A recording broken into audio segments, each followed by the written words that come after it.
얼마 전에 미국에서 충격적인 영상이 올라왔어요. 전 세계에서 한국 사람들만 하는 행동이라는 제목의 영상이었는데요.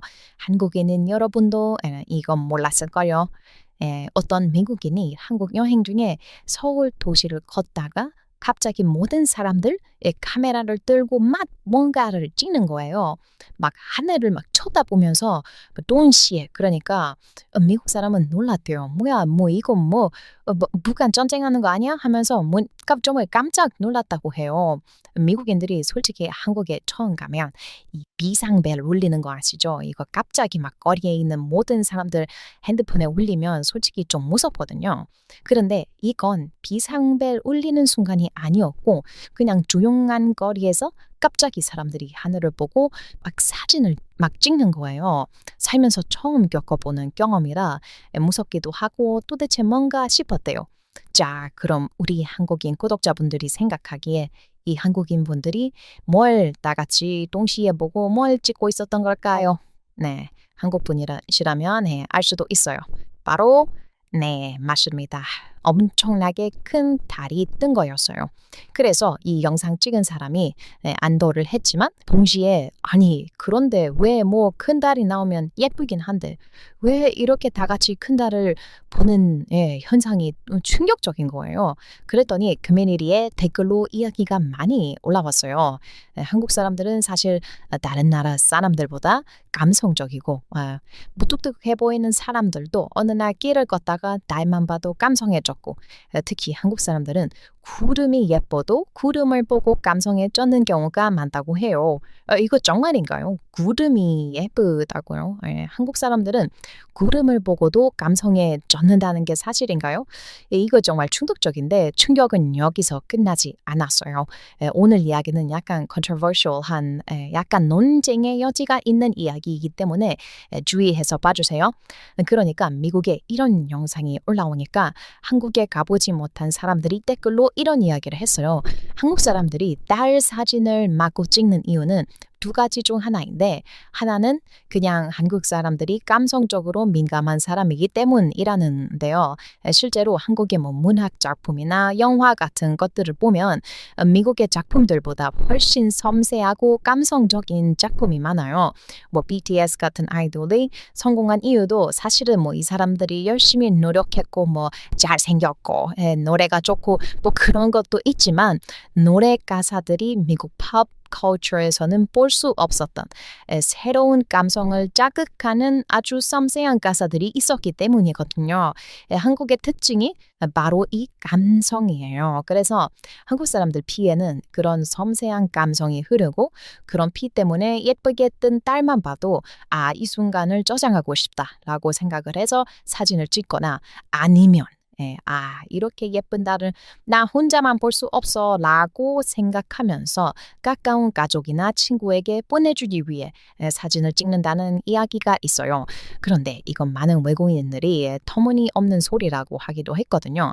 아니, 딸이 예쁜 건 예쁜 건데 그 예쁜 걸 혼자 보기 아깝다고 사진을 찍어서 보낸다니 그게 말이 돼?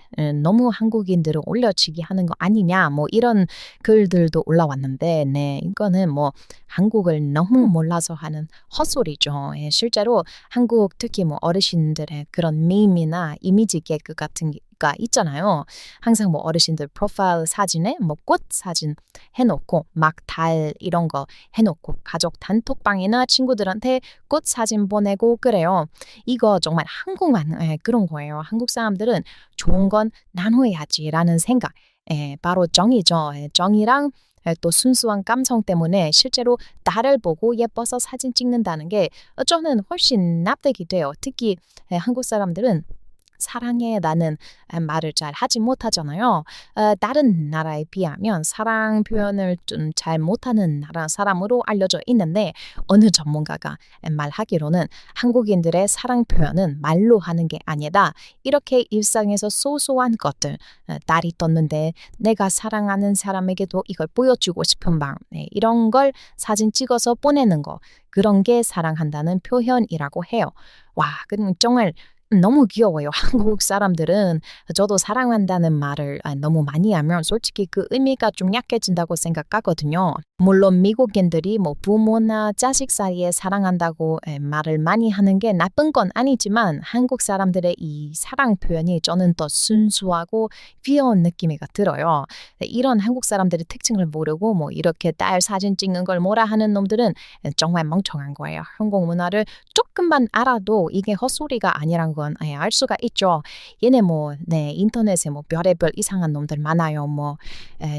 한국 너무 인기 많아지니까 뭐만 하면 좋치는 이야기들 하는 애들 있는데, 이거 그냥, 이거 다 그냥 insecurity예요. 그냥 열등감, 이런 것 같은 거죠. 그러니까 무시하시면 되는데, 여기서 이런 사람들이 두 번째 이유를 말한 게 있어요. 그러니까 한국 사람들이 달만 봐도 사진을 찍고 그러는 이유에 대해 헛소리가 이제 나왔는데, 그게 뭐냐면 한국에는 달이나 꽃이 가장 예쁘고 그거보다 마주칠 수 있는 자연의 아름다움이 없기 때문이다. 다른 나라는 야생동물도 많다 이러는데 헛소리죠. 아마 이런 댓글들은 미국인이 아니라 좀 후진국 사람들이 단 댓글일 거예요. 그런데 여기에 반박을 하는 아주 충격적인 댓글들이 많이 달렸습니다. 한국에 예쁜 게 없다뇨. 얼마 전에 정말 충격적인 영상을 봤어요, 여러분. 아마 이 영상을 보는 절반 이상의 구독자분들도 이 영상을 보면 정말 충격받으실 텐데, 여러분, 제주도에서 돌고래를 쉽게 볼 수 있다는 사실 아세요? 이게 요즘 한국 사람들은 오히려 모르고 미국인들이 더 잘 아는 건데요. I'm currently on Jeju Island in South Korea and I was going for a drive to get coffee and I looked out and saw a massive, massive pod of dolphins. Can you explain how many dolphins are in this pod? This is crazy. Just out there. 제주도에서 돌고래를 거의 확정적으로 볼 수 있는 바다가 있고 한국 돌고래들은 관광객들을 위해 묘기도 뿌려줘요.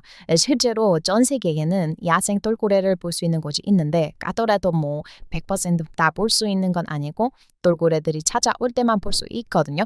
그런데 제주도의 돌고래는 항상 있는 건 아니지만 자주 그곳에 있고 또 묘기까지 부리는 게 충격인 거죠. 여러분, 그리고 제주 돌고래에 대한 흥미로운 사실이 해외에도 알려졌는데요. 또 미국인들이 이런 내용을 정말 좋아하거든요. 그래서 알려진 이야기인데 이거 보면 진짜 한국은 너무 사랑스러운 나라인데요. 제주도에 사는 돌고래는 남방 큰 돌고래로 불리는 종이에요. 얘네는 엄청 똑똑해서 사람만큼 똑똑하다는 이야기가 돌고 제주도 앞바다에서 장례식을 치르는 것도 포착이 됐었어요.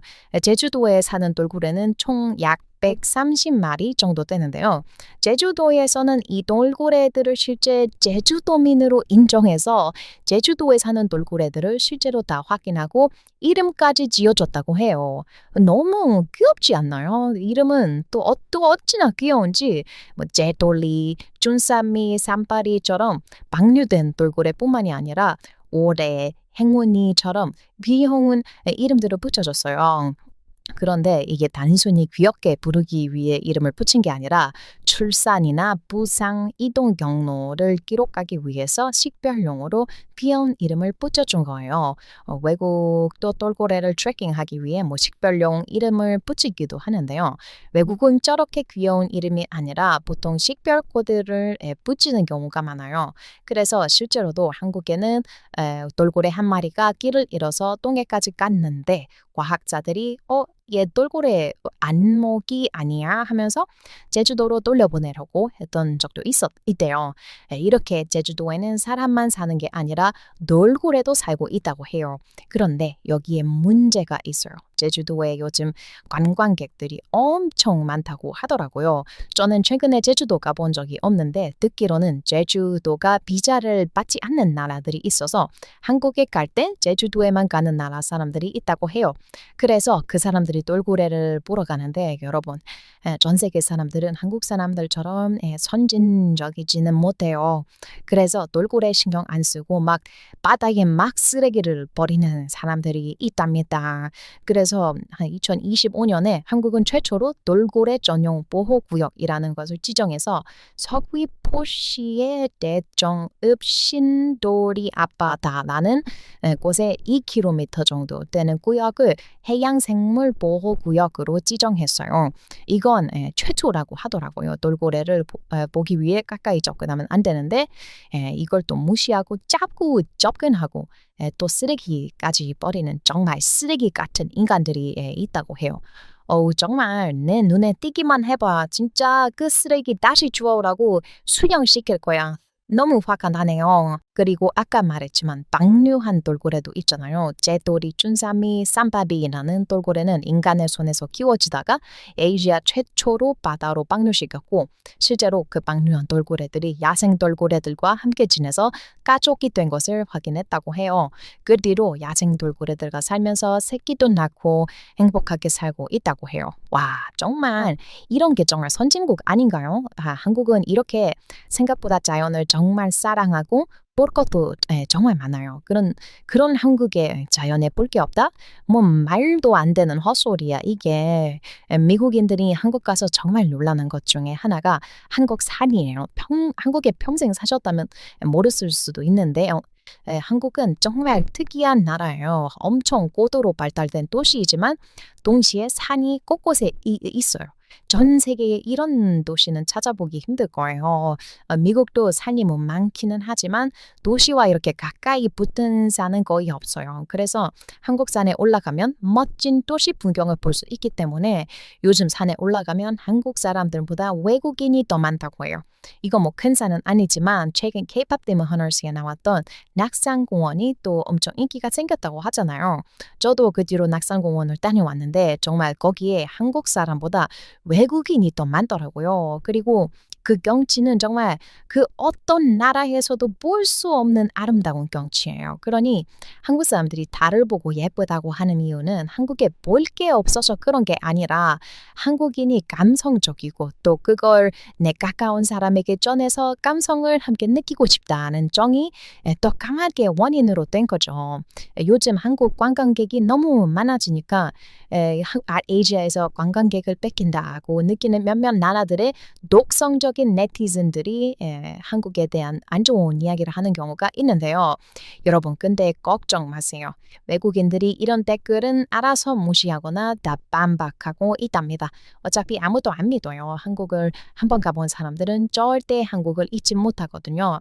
제가 개인적으로 한국 여행을 절대 잊지 못하고 계속 다시 찾고 싶어하는 이유는 한국 사람들에게는 너무 평범해서 사진조차 찍지 않는 풍경들이거든요. 그리고 제 주변 친구들도 다 똑같이 얘기해요. 1년에 4번 나라 전체의 색깔이 완전히 바뀌잖아요. 이건 그냥 뭐 봄에는 따뜻하고 뭐 겨울에는 춥다는 이야기가 아니에요. 한국에는 계절이 바뀌면 사람들이 있는 옷만 바뀌는 게 아니라 먹는 음식이랑 뭐 듣는 노래와 만나고 싶은 사람까지 바뀌어요. 특히 봄 되면 정말 충격적인 일이 벌어진다. 어느 날까지 앙상했던 나무들이 갑자기 분홍색으로 변하고 전국의 사람들이 동시에 밖으로 뛰어나와 벚꽃 사진을 찍기 시작해요. 미국에도 뭐 당연히 벚꽃 있죠.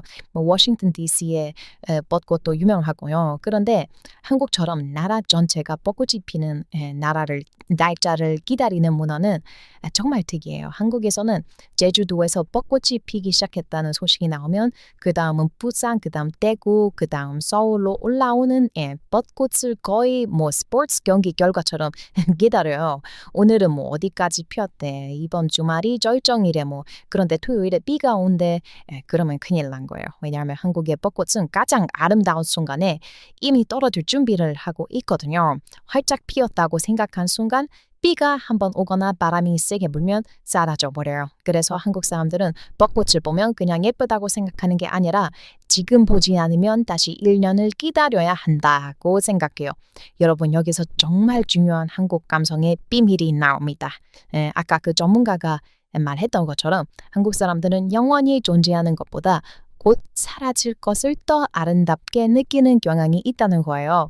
벚꽃이 아름다운 이유도 꽃 자체가 예뻐서가 아니라 이 아름다운 순간이 오래가지 않는다는 것을 모두 알고 있기 때문이래요. 그래서 벚꽃 아래에서 사진을 찍고 떨어지는 꽃잎을 슬로우 모션으로 촬영하고 평소에 연락하지 않던 사람에게 갑자기 벚꽃 사진을 보내는 거예요. 그런데 봄만 그런 게 아니에요. 한국 사람들은 여름이 되면 장마가 시작되는 냄새를 얘기하고 가을이 되면 오늘 공기가 갑자기 달라졌다고 얘기하고 겨울이 되면 첫눈이 언제 오는지를 기다려요. 아니 공기가 달라졌다는 게 무슨 말이에요? 그 공기는 그냥 공기잖아요. 그런데 한국 사람들은 정말 알아요. 근데 아직 나무는 초록색인데 아침에 문을 열고 밖으로 나가면 오늘부터 가을인데 이렇게 말하는 사람이 있거든요. 그리고 신기하게도 주변 사람들이 다 알아들어요. 한국에는 계절이 기상현상이 아니라 모두가 동시에 경험하는 하나의 사건에 가까운 것 같아요. 저도 이 봄 냄새, 가을 냄새 이런 거 정말 한국 여행하고 처음 이해했어요. 여러분은 뭐 어떤 계절의 공기가 가장 좋으신가요? 저는 개인적으로 가장 좋아하는 계절은 여름이지만 공기가 좋은 것은 가을인 것 같아요. 모르겠어요. 한국의 가을은 그 공기의 냄새? 그게 정말 좋아요. 특히 아침에 말이죠. 제가 말하는 이 느낌 여러분 아시는 분은 아실 거예요. 그렇죠? 그 중에서도 가장 충격적인 게 바로 첫눈이에요. 미국에서 눈이 오면 차 막히겠다, 눈 치워야겠다, 뭐 학교 쉬려나 보통 이런 생각부터 하잖아요. 그런데 한국에서 첫눈이 오면 갑자기 연락이 옵니다. 뭐 내용도 별거 없어요. 그냥 눈 온다. 뭐 사진 한 장과 세 글자가 전부예요. 아니 나도 창문이 있는데 눈 오는 걸 왜 알려주는 거야? 그런데 이게 날씨를 알려주는 메시지가 아니에요. 수많은 사람 중에 첫눈을 보는 순간 네가 생각이 났다는 뜻이에요. 한국 드라마에서 첫눈 오는 날 만나면 사랑이 이루어진다거나 헤어진 연인이 첫눈을 보며 서로를 떠올리는 장면이 반복되는 것도 괜히 만들어진 게 아니에요. 실제 한국 사람들이 이미 첫눈을 그런 감정의 신호처럼 사용하기 때문에 드라마가 그 문법을 가져온 거예요. 미국인은 사랑하는 사람에게 그냥 I love you라고 말하지만 한국인은 창밖을 찍어서 눈 온다라고 보내는 거죠. 이건 눈이 온다는 정보가 아니라 나 지금 너를 생각하고 있다는 암호예요. 그런데 여러분 이 문화가 어르신들에게 가면 훨씬 더 강력해집니다. 아침에 일어나면 갑자기 해상도가 조금 낮은 꽃 사진이 와요. 꽃 위에는 반짝이는 글씨로 오늘도 행복한 하루 보내세요 라고 적혀 있습니다. 옆에는 뭐 커피 잔이 있고 뭐 나비가 날아다니고 어디서 복사하셨는지 뭐 출처를 알 수 없는 시 한 구절까지 적혀 있어요. 젊은 한국 사람들은 이런 사진을 보고 또 시작됐다 하면서 뭐 웃는다고 하잖아요. 그런데 더 충격적인 사실이 하나 있어요. 젊은 사람들도 정확히 똑같은 행동을 하고 있습니다. 꽃 사진 대신 노을 사진을 찍고 반짝이는 글씨 대신 인스타그램 폰트를 쓰고 시 구절 대신 좋아하는 노래 가사를 붙이는 것뿐이에요. 부모님은 카카오톡으로 꽃 사진을 보내고 자식들은 인스타그램 스토리에 구름 사진과 노래를 올려요. 디자인만 달라졌지 뭐 아름다운 것을 발견하면 누군가에게 보여주고 싶다는 행동은 완전히 똑같아요. 이게 저는 정말 흥미로워요. 서양에서는 사진을 찍을 때 보통 내가 무엇을 했는지가 중요하거든요. 내가 어디에 갔고 뭘 먹었고 누구를 만났는지 보여주는 경우가 많아요. 그런데 한국 사람들이 보내는 풍경 사진에는 찍은 사람이 나오지 않는 경우가 많아요. 그냥 날만 있어요. 구름만 있고 꽃만 있고 아무도 없는 골목길만 있어요. 그러니까 그 사진의 주인공은 사진을 찍은 사람이 아니에요. 사실은 그 사진을 받는 사람이 주인공인 거예요. 내가 이걸 봤는데 네가 여기 없어서 아쉬웠다. 그러니까 이 사진으로라도 같이 보자. 이 말이 숨어 있는 거죠. 그래서 한국 사람들이 아름답다고 느끼는 대상도 굉장히 특이해요. 반드시 뭐 그랜드 캐니언이나 뭐 거대한 폭포처럼 압도적인 자연일 필요가 없어요. 비가 온 뒤 뭐 횡단보도에 반사된 간판 불빛, 밤에 혼자 켜져 있는 편의점, 뭐 오래된 아파트 창문에서 하나씩 켜지는 불, 뭐 버스 창문에 흐르는 빗방울, 점퍼대 사이로 보이는 분홍색 저녁 하늘, 골목길 담장 위에 앉아 있는 고양이, 뭐 이런 것들을 보고도 사진을 찍어요. 한국에는 날씨를 보는 순간 거기에 감정을 붙이는 경향이 강하다고 해요. 그래서 한국 드라마를 보는 외국인들도 처음에는 왜 이 장면에서 갑자기 비가 오지? 라고 생각하다가 몇 편을 보다 보면 자기도 이제 비 오는 날에는 괜히 한국 노래를 찾아 듣게 되는 거예요. 한국의 감성이 사람을 감염시키는 거죠. 그런데 이런 이야기를 하면 또 누군가는 말할 거예요. 그래봤자 한국은 자연도 몇 군데 없지 않냐고요. 여러분, 이건 한국의 지도를 너무 대충 봐서 하는 말이에요. 많은 외국인이 한국을 지도에서 보면 그냥 작은 반도 하나로 생각하거든요. 그런데 실제로 한국에는 3,000개가 넘는 섬이 있어요. 네, 30개가 아니고 300개도 아니고요. 3,000개가 넘습니다. 한국 사람들도 뭐 제주도, 울릉도, 거제도 정도만 떠올리기 때문에 이 사실을 잘 모르는 경우가 많아요. 그런데 한국의 서쪽과 남쪽 지도를 확대해서 보면 깜짝 놀라요. 육지가 끝난 뒤에 바다가 바로 시작되는 게 아니라 땅이 수천 조각으로 부서져서 바다 위에 흩뿌려진 것처럼 보여요. 어떤 섬은 사람들이 살고 어떤 섬은 아무도 살지 않고 어떤 섬은 새와 식물만 살아요. 그래서 한국의 남해안을 위에서 보면 바다라기보다는 산이 물의 절반쯤 잠겨서 봉우리만 수면 위로 남은 것처럼 보이기도 해요. 그리고 더 충격적인 건 한국을 둘러싼 바다가 모두 같은 바다가 아니라는 거예요. 동해와 서해와 남해는 성격이 완전히 달라요. 동해는 수심이 깊고 해안선이 비교적 단순해서 해변에서 서면 짙고 푸른 바다가 시원하게 펼쳐져요. 그래서 한국 드라마에서 누군가 모든 걸 버리고 멀리 떠나면 동해로 가는 경우가 많아요. 수평선이 똑바로 보이고 파도가 강하고 뭔가 세상의 끝에 서 있는 느낌이거든요. 그런데 서해로 가면 같은 나라의 바다가 맞나 싶을 정도로 풍경이 바뀝니다. 서해는 물이 빠지면 바다가 사라져요.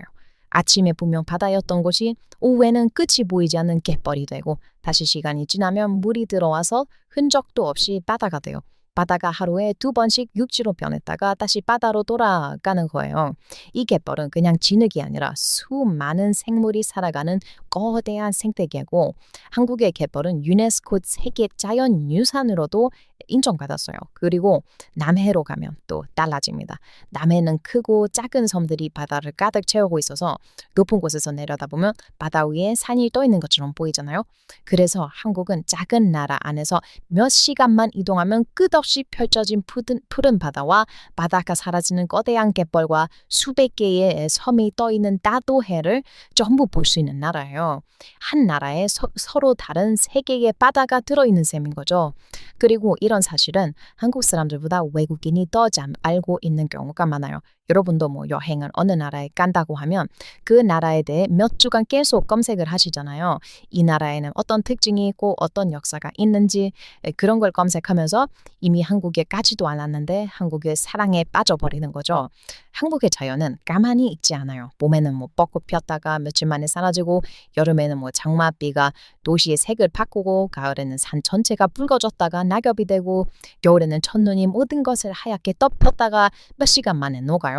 서해의 바다는 뭐 들어왔다 사라지고 노을은 몇 분 동안 하늘을 붉게 만들었다 어두워지고 그러니까 한국 사람들이 사진을 많이 찍는 건 한국에 볼 것이 없어서가 아니에요. 오히려 아름다운 것이 너무 빨리 변하고 사라지는 환경에서 살아왔기 때문에 지금 이 순간을 놓치면 다시는 똑같은 장면을 볼 수 없다는 것을 너무 잘 아는 거예요. 그리고 혼자 보고 끝내는 것이 아니라 사랑하는 사람에게 그 짧은 순간을 보내주는 거죠.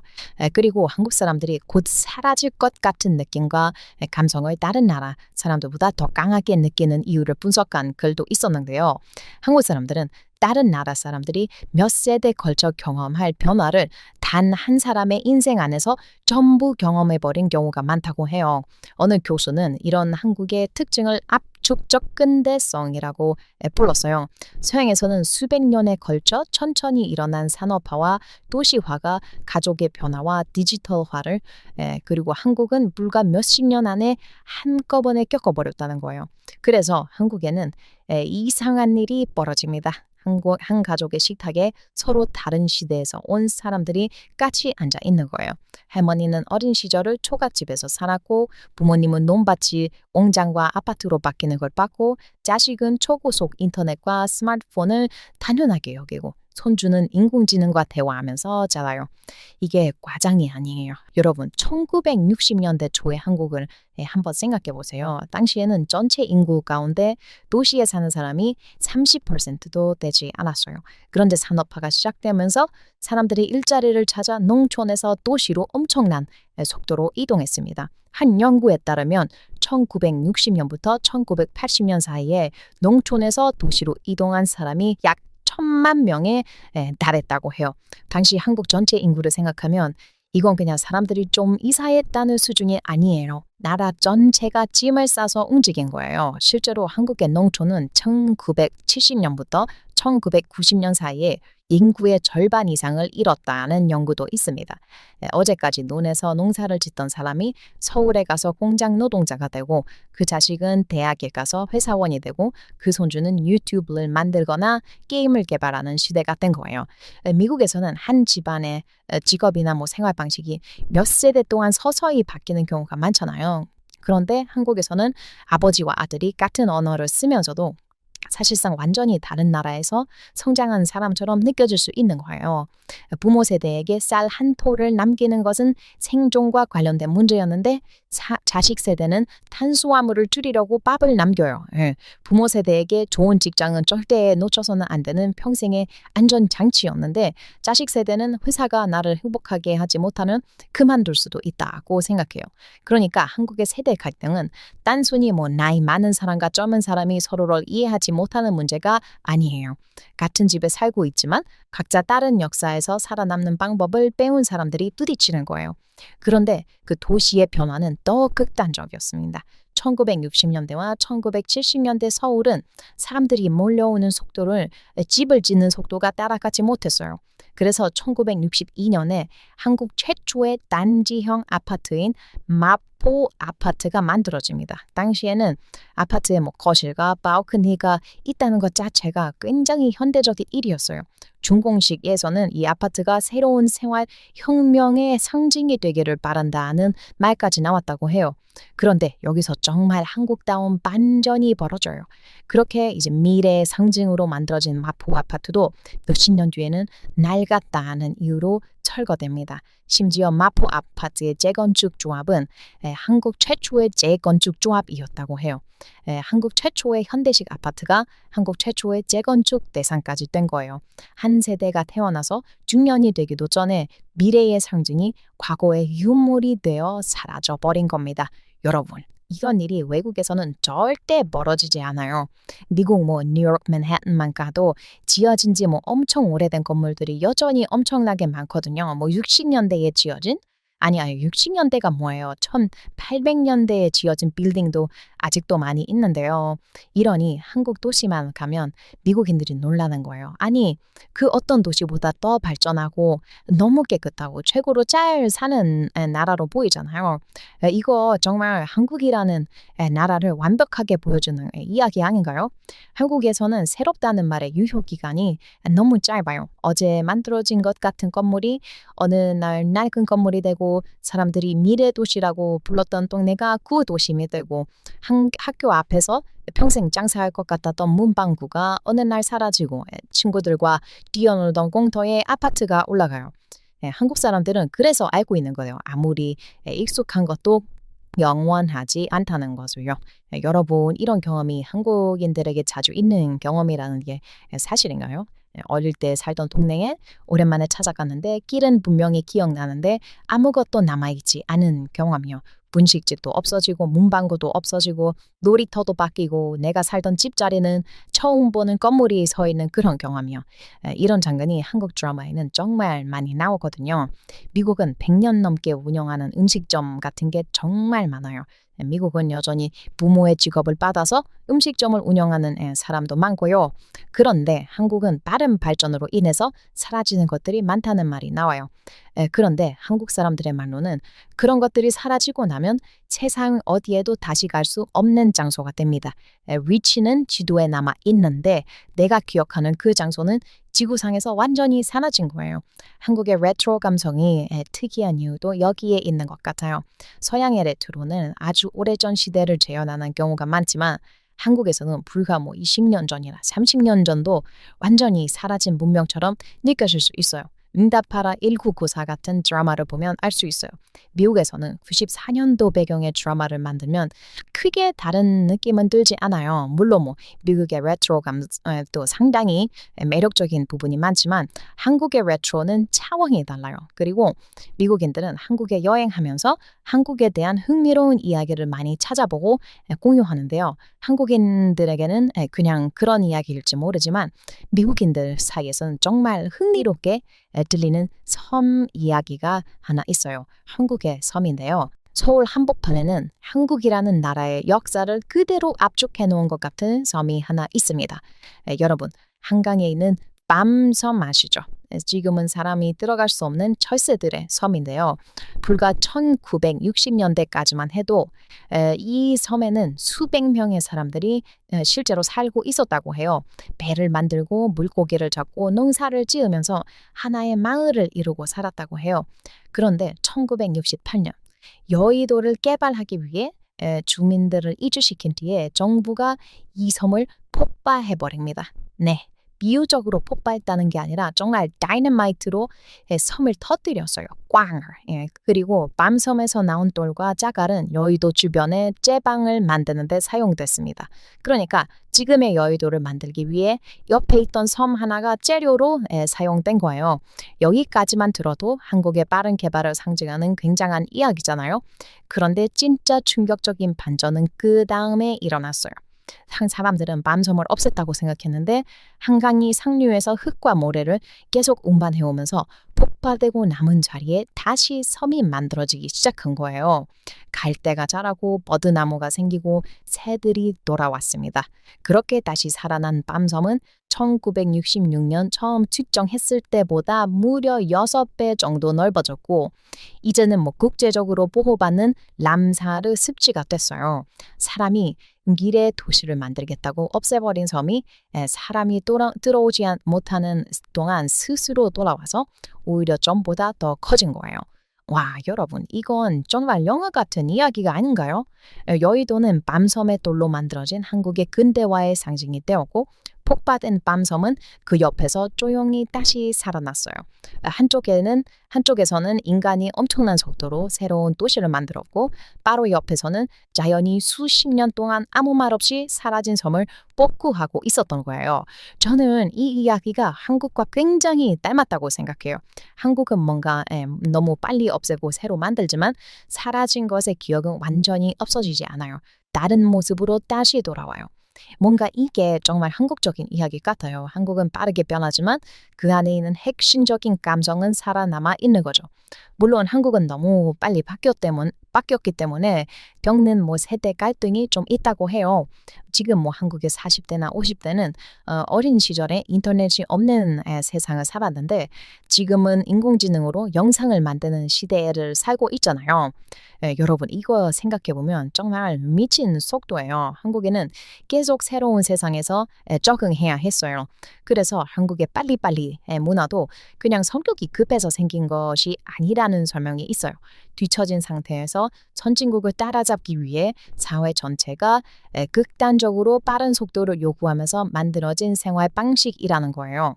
그렇게 빠른 속도에서 사는 사람들이 어느 날 갑자기 하늘에 떠있는 아름다운 달을 마주친 거죠. 그리고 생각합니다. 달이 이렇게 아름다운 것은 오늘만 보이는 풍경일 수도 있다고요. 그래서 그 사진을 찍고 사랑하는 사람한테 보내는 거예요. 얼마나 마음이 따뜻하고 귀엽고 사랑스러워요. 이런 단순한 영상에도 한국인들의 특징이 보이는 게 정말 신기한 것 같아요. 그리고 이게 외국인들이 한국이라는 나라를 특별히 사랑하게 되고 계속 한국으로 여행을 가는 이유가 되는 것 같아요. 영상 만들다 보니 한국도 가고 싶어지네요. 유튜브 영상 만들 때는 진짜 맨날 한국 생각이 나서 감성에 젖는 것 같아요. 저도 이 영상 만들고 깨달은 게 있어요. 저도 한국 사람들처럼 이제 아름다운 것을 보면 그 사진을 찍고 부모님한테 보내줄 거예요. 그게 어쩌면 진짜 사랑을 표현하는 방법이 아닐까 싶어요. 그렇죠? 미국에서는 침 샤워